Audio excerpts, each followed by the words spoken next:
কিরে রাসেল, এত সুন্দর একটা পোলা পাগল হইলো কেমনে?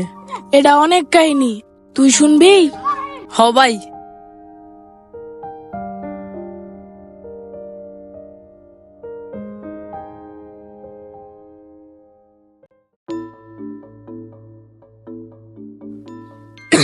আচ্ছা বন্ধু, ডিসেম্বর মাস আসলে তোর আর আমার বন্ধুত্বের সম্পর্ক 1 বছর হইব, তাই না? হ্যাঁ, তোদের এই এরিয়াটা অনেক সুন্দর।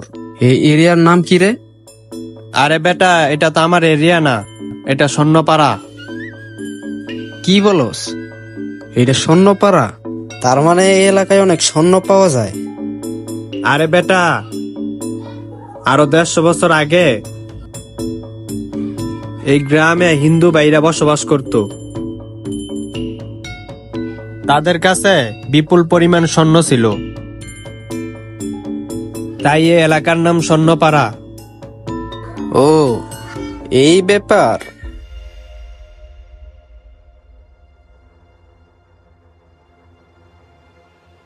এই প্রাসাদটা কিন্তু অনেক বড়। হ্যাঁ, অনেক বড়, আগের দিনে বানানো প্রাসাদ।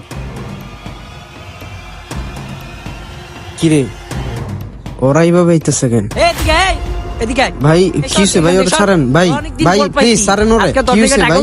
ভাই ওরা ধরে নিতেছেন কেন ভাই? ভাই ওরা ছাইরা দেন ভাই, ওই আমার বন্ধু ভাই। ভাই ওই কি করছে ভাই? তোর অনেক কষ্ট পাইছি ভাই, এদিকে আয়, তোর আজকে খাইলাম। এই আরো ধর, তুই কেডায় জানতে রে? এক টাকা দে, নয়তো একদম খাইলাম কিন্তু খাইলামু। টাকা বার কর তাড়াতাড়ি। তুই যে বড় ভাইয়ের থেকে 2 লাখ টাকা নিছ, টাকা কি হজম করে লেছত নাকি? টাকা বাইর কর পকেট থেকে তাড়াতাড়ি, নয়তো তোর মাথা উড়াই দিমু। কথা কস না কে? টাকা নাই, টাকা খাইয়া ভাই ফেলছি। ওই আমার বন্ধু ভাই, ওরা ছাইরা দেন না।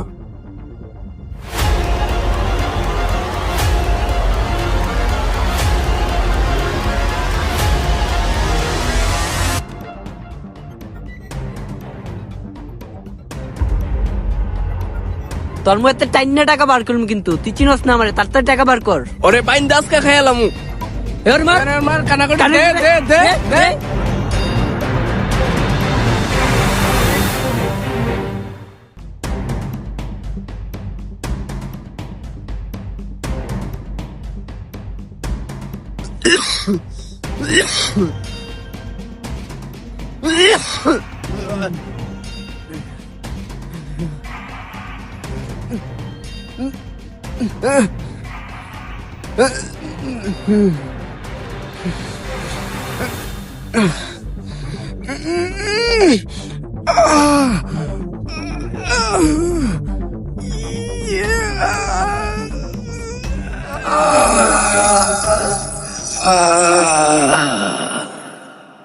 আমাদের জীবনে অনেক বন্ধু আসে, কিন্তু প্রাথমিকভাবে যে বন্ধুগুলো আসে তাদের ভালো মতো না জেনে, তাদের অতীত না জেনে তাদের সাথে সম্পর্ক আমরা বিজ্ঞান করে ফেলি, আর যার ফল আমাদের জন্য মোটেও ভালো নয়।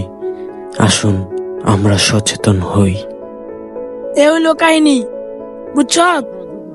অনেক কষ্ট রে।